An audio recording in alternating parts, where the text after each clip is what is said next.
Last 2 weeks నుంచి Instagram మొత్తం flood అయిపోయి ఉంది. PCOS ని PMOS గా మార్చారు వాళ్ళు. అసలు PCOS నేమ్ ని PMOS గా ఎందుకు మార్చారు? PCOS అంటే పాలిసిస్టిక్ ఓవేరియన్ సిండ్రోమ్. PMOS అంటే polyendocrine metabolic ovarian syndrome. So PCOD అయినా PMOS అని అన్నా దాని కోర్ ప్రాబ్లం మటుకు ఒకటే, ఇన్సులిన్ రెసిస్టెన్స్.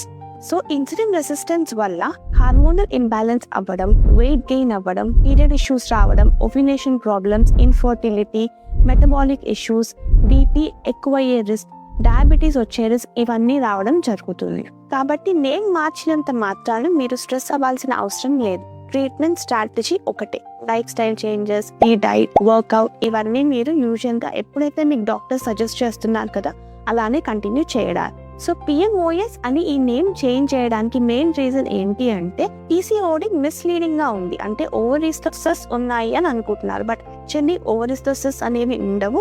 అవి only more number of follicles ultrasound లో కనిపిస్తూ ఉంటుంది.